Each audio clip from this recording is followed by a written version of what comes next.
অনেক দিন ধরেই ভাবছিলাম জানো, ধুরন্ধর রিভেঞ্জ যে মুভিটা এসেছে সেটা দেখতে যাব। সোনুর এক্সামের পরেই এসেছিল মুভিটা, কিন্তু যাওয়া হয়ে উঠছিল না। গতকাল বিকালে 4:30 নাগাদ আমি বেরিয়েছিলাম ওই মুভিটা দেখার জন্য। সোনু ঘরেই ছিল। ও তো বড় হয়ে গেছে, ও এখন একা বাড়িতে থাকতেই পারে। আর গাঙ্গুলি গিয়েছিল অফিসে। ও অফিস থেকে ডাইরেক্ট চলে এসেছিল। ও বলেছিল এক জায়গায় মিট করবে, ও দাঁড়িয়েছিল, সেখান থেকে আমরা গিয়েছিলাম সিনেপলিসে। প্রথমে এক কাপ চা খেয়ে তারপরে ঢুকেছিলাম। তারপরে কিছুক্ষণ বসেছিলাম, কারণ আমাদের হাতে তখনও অনেকটা সময় ছিল।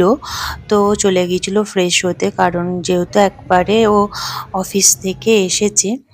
তো আমি বসে বসে দেখছিলাম যে কত বয়স্ক মহিলা, তারা হাঁটতে পারেনি, বয়স্ক ভদ্রলোক, তারাও সবাই এসেছে এই মুভিটা দেখার জন্য। এই মুভিটা কিন্তু ফ্যামিলি সহ বসে দেখার মতন মুভি। তোমরা যারা এখনো দেখোনি তারা কিন্তু দেখো, মুভিটা দেখো, খুব ভালো লাগবে। তো আমার তো খুবই ভালো লেগেছে। আমি ধুরন্ধরের প্রথম পার্টটাও দেখেছিলাম, আর এটাও দেখতে এসেছি।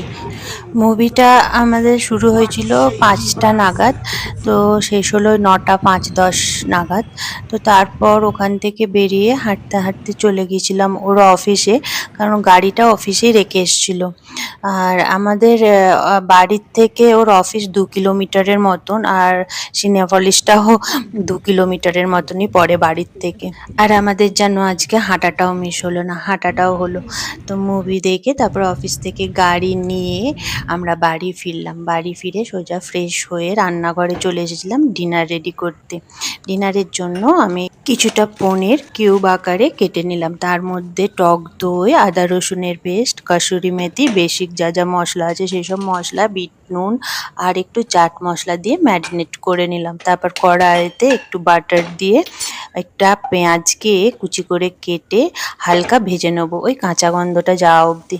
তারপর ম্যারিনেটেড পনিরটা দিয়ে দেবো, তার উপরে ক্যাপসিকাম আর লঙ্কা কুচিয়ে দিয়ে দেবো। তারপর পরিমাণ মতো নুন মিষ্টি দিয়ে ভালো করে নেড়ে ঢাকা দিয়ে দেবো। ব্যাস, এটা আর কিছু করতে লাগবে না। আর এদিকে আমি কয়েকটা রুটি করে নেবো, নর্মাল রুটির থেকে একটু মোটা আর বড় বড় করে।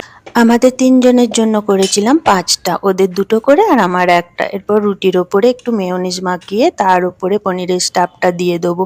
ওপরে দেবো অরিগানো, টমেটো সস, আর দেবো একটু গ্রেট করে চিজ। ব্যাস, এরপর তাওয়াতে অল্প বাটার দিয়ে এপিট ওপিট সেঁকে নেবো। এটা খেতে না খুবই ভালো লাগে, বাচ্চা বড় সবারই। ছেলের লাঞ্চ বক্স আগে করে দিতাম, আজকে ডিনারের জন্য করলাম। তো আজকের গল্পটা আমি এখানে শেষ করলাম, পরে তোমাদের সাথে আরো অনেক গল্প হবে।